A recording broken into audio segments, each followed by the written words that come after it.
Activate your energy. Welcome to the Activated Authors Podcast, a show where we distill the core principles of what it takes to become a happy, healthy, and productive author, no matter what stage of the journey you're at. I'm your host, Daniel Willcocks. I'm an international best-selling author, as well as an author coach, speaker, and creative entrepreneur. But most importantly, I'm a lifelong student of all things productivity, psychology, and human behaviour. Thank you for joining me for today's episode. Without further ado, let's dive in. What is up, Activators, and welcome back to another episode of the Activated Authors Podcast. I am your co-host, Samantha Frost, and your actual host is back today, and his name is... Daniel Willcocks. Hello, how you doing? It's so well. I know. It is weird hearing other people do the intro. It's weird doing it when you're sat next to me. I don't like it. Yeah. How's it going? It's been a while. Oh, yeah. It's going great. I'm currently exhausted and suffering with just, I think my ovary is trying to kill me. But other than that, I'm okay. A sentient ovary. There's got to be a story in that somewhere. I never said it was sentient. I did. Okay. How are you? It's a long story. Yeah, I am back. So thank you for covering for the last few weeks. It's a good job you're back today, because honestly, I'd run out. Like, The solos. You're the professional. I had one thing in me, which we've heard very, very good feedback from your content creation. Yes, confidence. thank you for people that thought that was helpful. I appreciate it. Well, you hope that every week is helpful, but yeah, you got a lot of positive comments about that and people that liked what it was you had to say. Yeah, that was nice. But anyway, enough about me. You have a story to tell, I'm sure. Well, first, two things to address.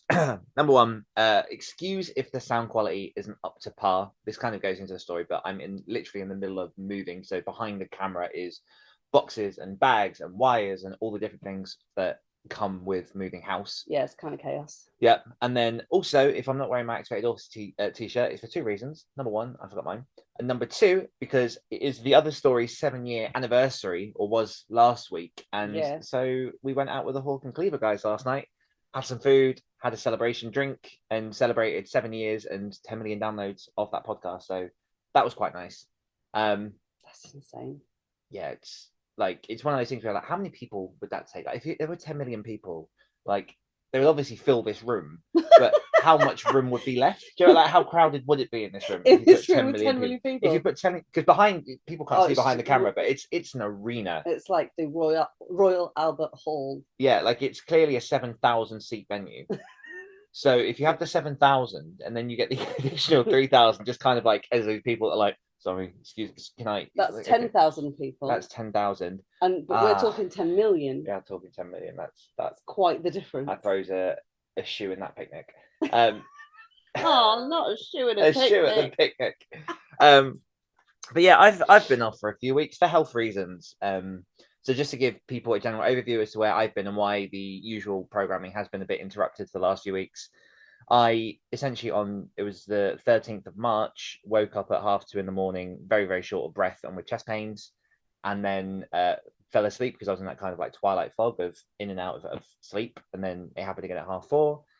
And then at like 7:30 or so, I woke up like properly and just, it wasn't easy to breathe. And I had lots of chest pains and I was getting nauseous and lightheaded and lots of different things. And I had the dog here. And I know that I've mentioned on the podcast a few times, like, I don't live near too many people. So I was kind of like just alone by myself trying to figure out what to do medically. And then obviously called you and, you know, you sort of stayed with me long distance while I went to the hospital. Long story, very, very short. I'm medically okay in the sense of, like, it wasn't a heart attack or anything that I was kind of really worried about, but it was just stress, like very, very extreme stress from like a loss of personal stuff, life stuff, health stuff, like all kind of culminating in this very, very fun experience that I've been spending the last few weeks, just peeling back from absolutely everything and recovering from. So I'll say on the podcast, as I've said to people in my little pop in on the social on Friday, huge thank you to you for everything you've done the last few weeks, like instrumental. Big thanks to Eden and Emmy for keeping everything going behind the scenes with all the different sprints and stuff. And just to everyone else in Activated Authors who have sent like well wishes and, you know, have given me the time and the grace to be recovering, because I'm still like, I would say I'm probably at optimistically 50% right now. Like I'm still not fully there. Like sleep is an issue. I'm still getting like quite strong anxiety attacks and stuff that I'm working through. But yeah, like it very much is yet another reminder that it doesn't matter how hard you try to push through, even if you like do all the typical things that because I was sleeping okay, I was making an effort to eat well, I was exercising, I was sort of trying to keep on top of like my mental space, but sometimes like there's just too much happening that you do have to take that step back and go, okay, like your health is far more important than life, not life. Oh my god, your health is far more important than work and all the other stuff. So yeah, and as I say, a big part of my stress at the minute is trying to sort out this house move, which should be, fingers crossed, wrapped up at the end of next week for people listening. Well, this week, people listening, we're recording the day before this goes live, on the Sunday, and then I'm hoping by Friday to be officially moved, and then it's on to sorting out everything else that I've just let drop for like 4 weeks. So yeah, all that to say, thank you guys for your patience, for still listening. I mean, we've had some cool episodes the last few weeks, obviously. Yes, thank God. There was a story origin. We had Jeff come in and do accessibility. Obviously, you did the content confidence stuff. So, like, we got plenty of stuff still going on, and like, it's nice to, as I said, I jumped into the social on Friday for sort of 15 minutes just to say hi to people and kind of show my face. And there's just so much good stuff going on still that it's nice to see that it's still rocking and rolling.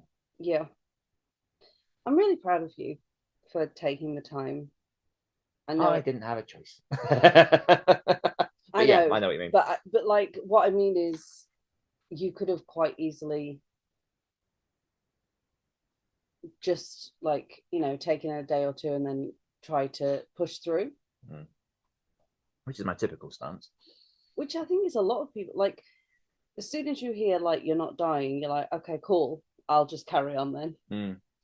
Yeah, I mean, it's been a very scary, enlightening, strange few weeks. I've said to you a few times, like after that experience, it's very difficult to trust your own body with certain things. Which obviously like doesn't help the recovery process. And yeah, it was a whole like morning of me in hospital basically by myself doing all these tests and kind of. I know.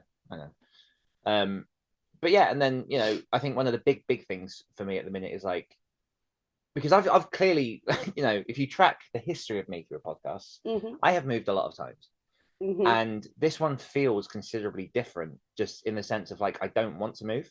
Like at the core of it, everything else was I was moving for certain reasons, whereas this one it's like I'm not moving because I want to, I'm moving because I have to, and there's a sort of a heaviness that comes with that that I'm still trying to reconcile with. But yeah, like as I say, I'm working through things that are improving and getting better, but I'm also very aware that I cannot at this point like just rush into all the things, because as you say, that tends to be like the approach, and it's just I know that's not going to help me. No. There we go. The tale of Dan to be written in the 2 tomes. You almost said tombs, and I don't like that you almost said tombs. I'm a horror writer. I don't care. You're talking about your real life, and like, quite frankly, no tombs yet, please. Donezo. So what's going on? I've got a few notes here of different things just to address where they are, and because it's been a bit out of whack for the last few weeks, just to kind of just check in and see how things are doing. So for the people, and I've kind of kept in the loop of messaging people, the Zero to Author Masterminds will be up and running at some point in the next couple of weeks, couple of months. I'm sort of in chats with the people in that program, and I'm very, very excited to start helping people bring their books out and make wonderful creations with their words. The 50k writing camp is very much underway, and we've got a couple of wins from that coming up, but like we are day 9 and people are doing fantastic so far. Some people too well. Oh yeah, I've got them. No. But yeah, that's running. So Emmy's kind of spearheading that and doing wonderful things and doing the sprint, and she's killing it, motivating people and doing amazing things. And I've got on here just to keep people who are just wondering about an update. The Flash Fiction February anthology, I'm very much in the middle, or sort of come to the tail end of sorting out the initial admin before we do the reading. So much admin to get through before, because we have to take off all the names, randomize the numbers. Really need to work out a better process to do that. Yeah, well, it's because otherwise the problem is if we don't do that, then we see who's written the story, and that is not an impartial way to judge someone's work, because like what then happens is that if you haven't heard of the name, you judge it as you should judge any story. But if you have heard of the name, whether for positive or negative, your bias comes into it, and then that isn't fair to people that we don't know. Yes. Like it's really wildly unfair. Yeah, so because we've obviously got a lot of stories from activated authors in there, and we don't want to play favourites. Like, we love you guys, but at the same time, that's not fair. No, it's not about that. It's like, I mean, I've got 7 stories in there, and I've not written them yet. But like, we don't do favourites. No, I've got 12 pen names, but we don't do favourites. Fam Frost. Ow, you bastard. Are you right? Cool. So working through flash fiction February stuff, and then just for people who are going in 2 weeks' time, less than 2 weeks' time now, is the London Book Fair. Oh my god! And just a shout out that we'll be there. So if you see us in our blue t-shirts and our black t-shirts wandering around, do feel free to stop and say hi. We are as friendly in real life as we are on here. Well, I am. Yeah, I'm not. Don't approach me. I'm joking. Yeah. But yeah, like absolutely, it'd be awesome to see, anyone who listens to the show, anyone that, knows us and wants to say hi. So feel free to come along. We've got a few of the other activated authors coming along and, being a part of it as well. So that will be a lot of fun. I felt like there was something else on that, but hindsight, there isn't. It's been a few weeks. Hindsight's 2020. 2020 was 3 years ago. What is your key takeaway for this week? I don't have one. Cool, me neither. Straight into wins from the community. So we have a list of wins this week because it's been, again, like a bit of a random few weeks. So I've just taken a bunch from... I've been doing wins. Oh, fantastic. Apart from last week, because I didn't appear on the podcast last week. Yes. It was me, even though it wasn't me. It was me from yonder. Yeah. From way yonder your. From way yonder your. Yeah. Why I. But while I've been here, I've been doing wins. Sweet. Yeah. Just saying. You're acting like the podcast has crashed and burned of its format. I do not think that at all. Well, you're saying you've gathered up a few for the last few weeks. Boom. No high five. Wins from this week. So let me just read the list through here. So Emmy has planned her Q2 goals, which is very, very exciting. Carla typed the end on the first draft of her steampunk novel. Nice. Which is huge. But did she get to the end? Oh, that's a different question, isn't it? Because I could do that in chapter 1, the end. Mate, anyone could do that. Holy shit. So when people say they've written that last chapter, have they just written the end? Yeah. Also, every chapter is the last chapter until you put another chapter in. Oh, I'm not enjoying this. Sorry, Carla. Well done. Kiz is already 46,000 words into April's 50,000 word writing camp. So and I'm really happy for them. So that's 9 days into the challenge, and they've already very nearly completed the challenge, which is huge. It's great. Well done. Big one. Not that the others aren't big, but I am like so proud. Pan published his first book. Yeah. So The Life of Fire is now out on all good Amazon good stores, all over the place. Life of Fire, Panagiotis Dimitriou. Yeah. And like I got my hard copy through Friday, and it is beautiful. Samesies. Like it is beautiful, and like it's just a testament to like Pan's dedication, like how hard he's worked for like I think 12 years now on this book. Yeah, he's put so much work in. The design work, the branding, just everything. It's just like textbook. It's awesome. And I would say like if you're wanting to kind of look at what you can do with your Amazon page to make it look professional, go check out his Amazon page because it's beautiful. Also, I would just like to highlight the fact that I am genuinely proud of you, kids. I'm just a little bit annoyed because it's pretty obvious at this point that you're going to beat my record, and I'm 11 days. My record is 11 days. 11 days. They're definitely going to do it in 10, and I'm a bit salty about it. Well, still time. I am not. November, I will be first drafting a new novel. And then I will take them down hard. Just right. But yeah, no. So as you say, like even Pan's Amazon page, like it's gorgeous. The A+ content marketing stuff is just on fleek. that still a thing people say? No, it hasn't been for a while. Well, I I'm don't bringing think. it back. Like that day, I tried to bring the yo-yo back in year 6, and it went very well because at least one person did, which brought the average up by a big percent. Yep, well done. And the final win, MEG has a home.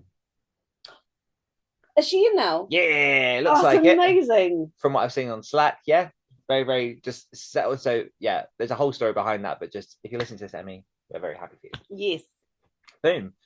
Into today's topic. Look, you've been off 3 weeks. Pull your weight. You say it. I'm having a vape. All right. So today's topic is remember your readers. And so this comes from many, many different angles. One of them specifically just a thing that I've been thinking about for the last few weeks during recovery stuff and, trying to sort out my own writing business and everything else like that. But I don't know where to start on this, essentially. I'm not sure what the beginning point is, but let me just babble for a bit and then I'll find it because that tends to be the way that I do it. It is, yeah. So the reason for this topic is that I see increasingly a... Microphone. Oh, yeah, there's a microphone on there, so I shouldn't hit the thing near the microphone. Is that helpful? No, it's not helpful. So over the last... How many years have I been an author now? 2015 you started, didn't you? 2014, technically. So 9 years. There are two components to being an author, really, if you want to make it in like the author biz. And the two big components while you're working on your books are number one, trying to find your readers, and number two, learning the craft. Yeah. Like sort of if you look at the big bubble things of how to improve and develop and grow what is your author business. Yeah, because marketing goes all into finding your readers and all that kind of stuff, doesn't it? Yeah, absolutely. And one thing that we've touched on a few times that I'm just, for whatever reason, thinking about more and more these days is the fact that I see a lot of authors, particularly indie authors, speak very much in a language to their readers that is a language that you would speak to other authors. Mm-hmm. So I showed you, there was like a meme that I saw earlier that was like a reader saying to an author, how big is your book? And the author goes, 82,000 words. And they basically like slap them and go, I said, how big is your book? How many pages? Yeah. Because, and I've definitely suffered from this early on, but like, while we're learning to write, we spend a lot of time with other writers because that's how you learn the craft. And, you have those conversations. Like I can speak to you about books. I can speak to Luke about books. I can speak to activated authors about, ideas and what it takes to write a book and be the writer. Mm-hmm. But then because you spend so much time talking from writer to writer or listening to podcasts with people talking like this, exactly. Whatever, yeah. It's very easy to forget that your readers are just not privy to those conversations, that information. And very much aren't interested in the same things that you are in the sense of like how you sell your book and things. So just as a very quick example, like one thing that I've come to realize recently is I've read a lot of novellas that don't say novella on them. Yeah. And yet for however many years I've been putting novella on my book because I felt like I'd be shortchanging a reader from an experience by giving them too short a work, even though novellas can be, a fair, 100 pages or so. And so it is something that I've seen a lot of, where lots of indie authors spend more time focusing on being able to reach other authors than they do their own readers and speaking the dialect of their own readers, because your readers really are or should be the life raft of your entire business. It's, well, you would think. You think so. Like you're writing the book to reach the readers. You're writing the book to potentially, get money from the readers and to give them an awesome experience. And more often than not, other writers that you're speaking to aren't the type of people that will, read your book and put that time in. But also, I speak from a position of horror, which is obviously much more niche, but like loads of people I speak to in sort of this bubble of activated authors and, the indie sphere tends to not be horror authors. And so it was just one of those things that I wanted to touch on of, trying to remember that the reader should be the heart of you, the heart of your books, your heart of your business, the heart of your conversation, and just to not forget them in that equation. Mm-hmm. I don't know if you've got anything to... Well, yeah, because I think a lot of, again, if we're talking indie authors in particular, a lot of the time we will have like at least one, if not 12 side hustles, because at least in the beginning, you can't rely on one book to pay your mortgage or your rent in my situation, let alone a lifestyle. So you end up either like you're in a day job and you're writing on the side, or you are writing and say you're doing author services, or you're doing like audiobooks, or whatever the other things you're doing to like bring in revenue so you can survive. But a lot of the time, because obviously your skill set is a writer, that those other things are going to be around the kind of author writer sphere, and so that then can compound the problem, because it's almost like it becomes Ouroboros. What's it called? Yeah, Ouroboros. Yeah, it becomes this like small niche of people that are all trying to, you know, like sell their books and go full time if that's what they want, but they're all targeting each other and forgetting that like readers aren't looking for author services, readers aren't looking for all of this. And obviously, because you're in this circle and in this bubble, like you say, language permeates and the way you think of things permeates, and then that can be quite, not necessarily alienating to readers, but it's certainly not inviting. And I think it's very important to diversify income if you are going to be like self-employed or run your own business. Yes. But you're not going to get that income, you're not going to get readers if you don't go for readers. So like, by all means, have your, you know, your posse, your group of writer friends that you work with, that you collab with, all of that stuff. It's kind of essential community. Yeah. But remember that you have to go after your readers if you want to make any money on books ever. So yeah, I do think sometimes it's so easy to forget, because being in like a bubble with other writers is amazing, especially because most people, when you talk about writing, don't know what you're talking about. I mean, that tells you everything you need to know about how to communicate with readers. Yes. So when you find a group of people that understand like the struggles and, you know, all the different things, you tend to start to talk more comfortably and more openly in that kind of language. You know, each profession has its own language, right? Yeah. So you start to speak like that, but then you forget, because you know those words, and usually the people you surround yourself with do, that when you're speaking to readers or other people that aren't writers, they don't know what you're talking about. And I still don't know where the dolphin sprocket goes. It goes in the dolphin. I don't even know if that'll be picked up on the microphone, because Zoom's got its own little filter thing. If it didn't come through, I tried to make a dolphin sound with my mouth, and Sam thought I farted. So, but yeah, I think, you know, it's finding a balance of everything, because obviously when you're, I'm just going to push through. Obviously, when you're trying to learn the craft, as we say, it's very useful to have a community of other authors around you that do know the struggle, that do speak that language, because really they are the wind beneath your wings. They are the sails that keep you, you know, writing. And they're your Bette Midlers. They're your Bette Midlers. And there is a real urge from, I'm loath to say new writers, because it's even in, you know, experienced writers who are obviously still working on the craft. There's a real want to get it right. So I've had conversations with activated authors where it's like, you know, maybe perhaps the average page count or word count for a particular genre is 40,000, 50,000, 60,000, but it doesn't mean it has to be. And it doesn't mean that, you know, if you've written a like, let's talk horror for a minute, like horror novels tend to be between sort of 60 and 90K.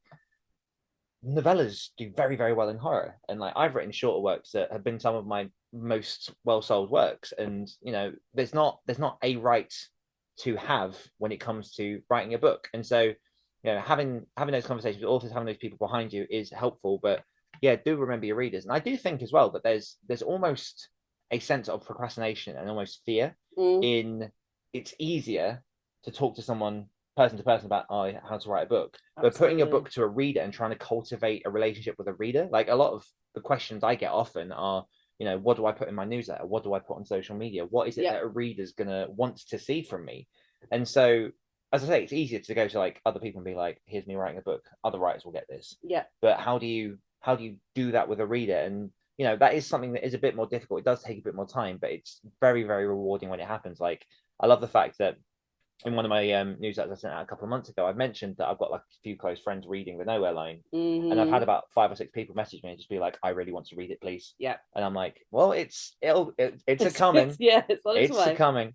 But but yeah, like it really, readers should be the heart of everything that you do. And I'm just more and more conscious of a bubble that I see of, people promoting each other's books and going around. And I'm not going to like name names or push in any particular direction because it's all over the place. And I've done it before too. Like I'm still kind of doing it in some way, but as I say, it's finding that balance of remembering that it's your readers that you're trying to get with your fiction. I mean, obviously, it's slightly different if you're writing non-fiction for authors, because obviously, but it's knowing your why, it's knowing your audience. It's going back to the other episodes that we've done and all of this stuff, and kind of just working out what your business is.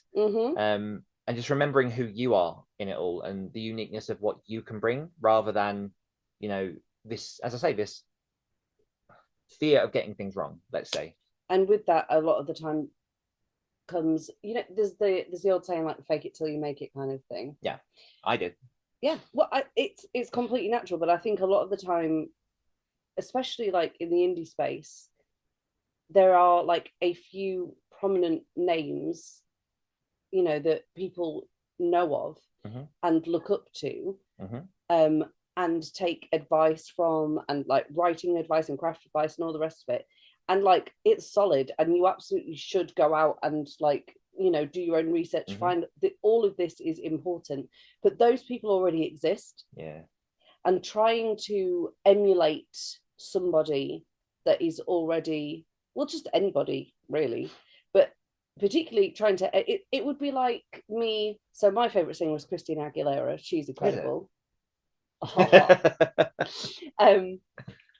mean, I would obviously have to be able to have the range and the pipes of her to emulate her. She is beautiful, no matter what you say. I don't appreciate the tone.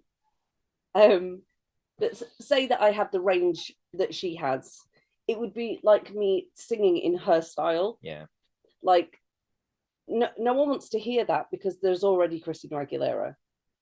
So like, it's the same with books. No one wants to like read someone pretending to be Neil Gaiman, for example, because Neil Gaiman exists. Yeah. So I think it is important to like find your own voice, not just as a writer, but as in like the words in the book, but it's important to find your own voice just as who you are. Yeah.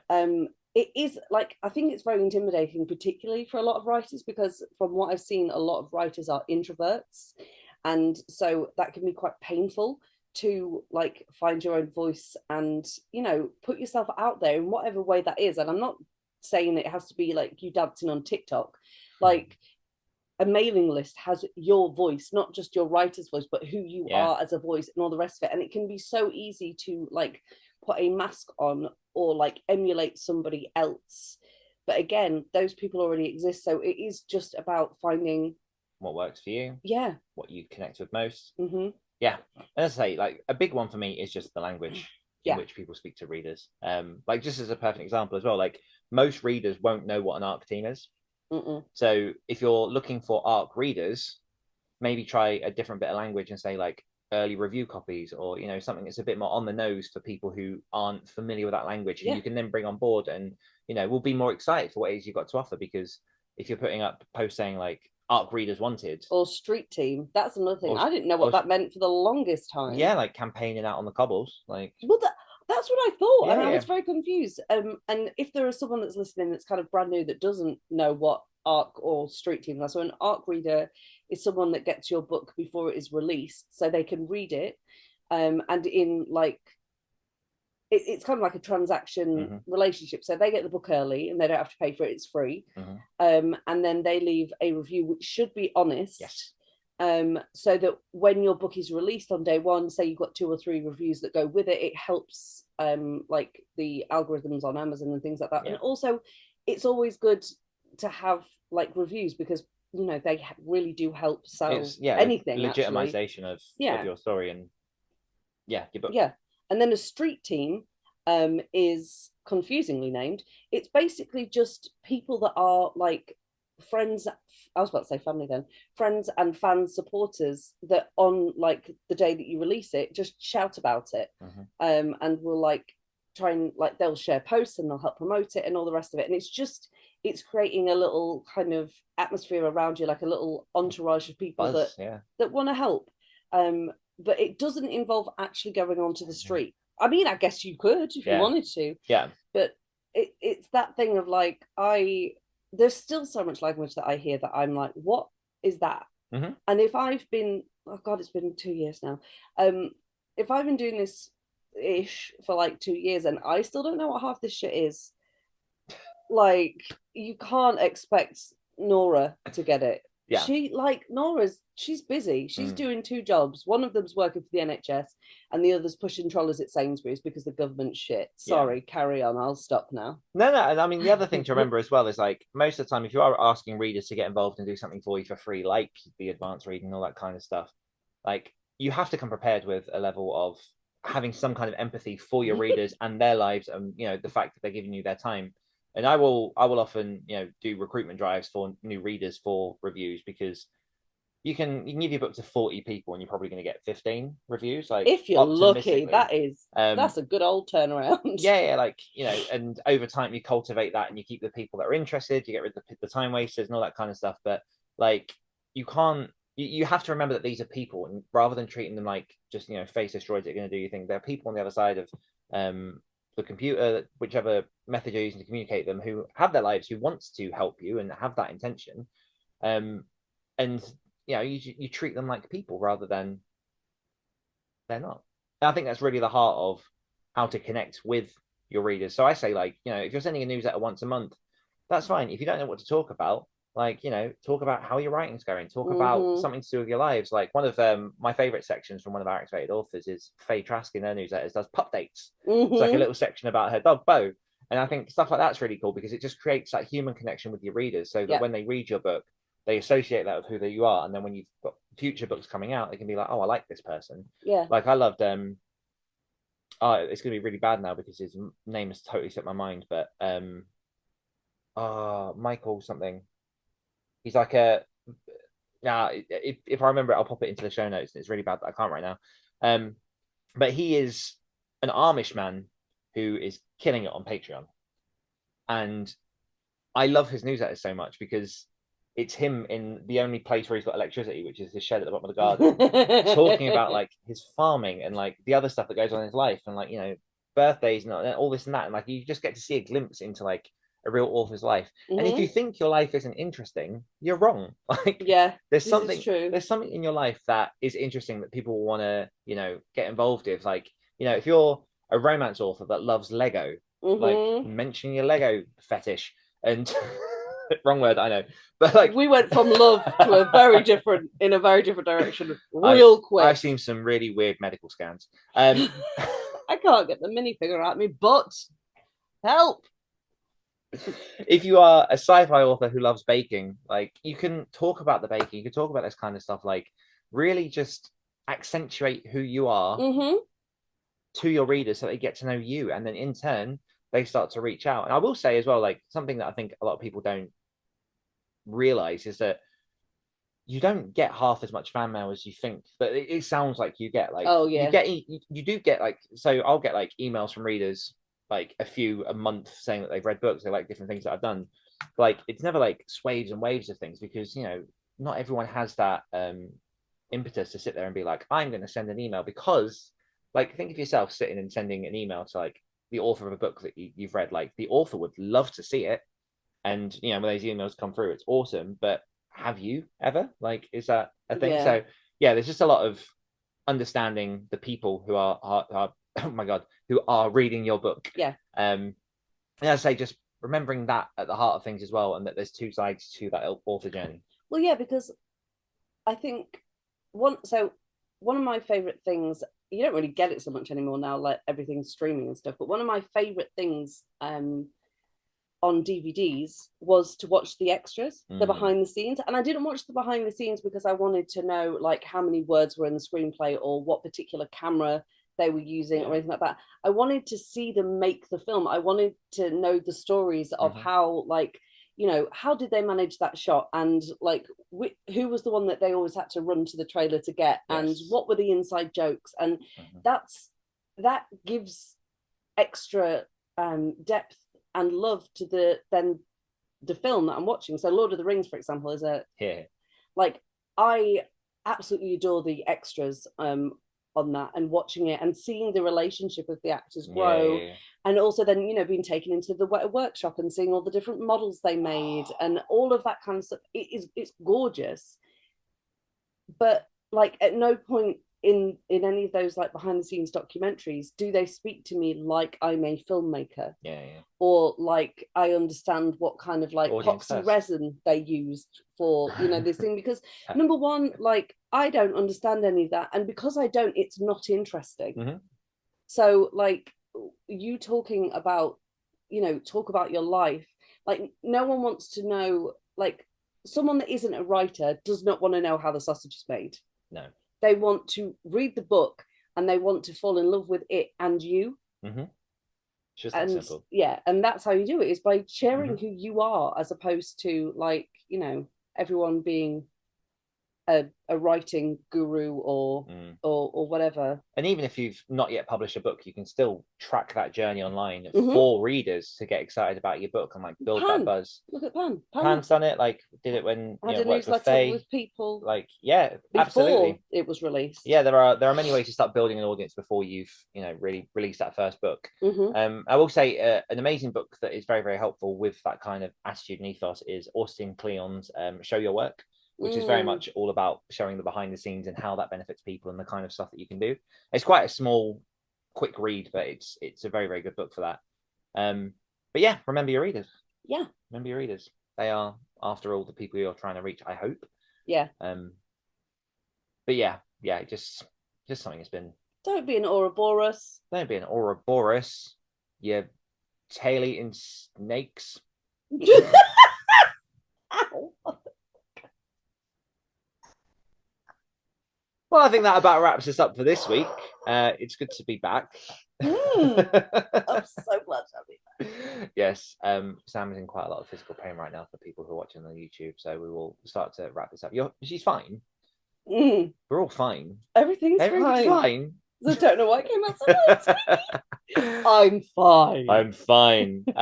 So we'll wrap this up by saying, again, just once again, like, a huge thank you to Emmy and Eden for everything you guys are doing. Thank you to you for the last few weeks as well. And yeah, it will be, I think there'll still be some kind of like ramping up to get back into the regular swing of things and scheduling and whatnot, but like hoping to be back on the regular now. So yeah. Back on my own podcast. Who'd have thought it?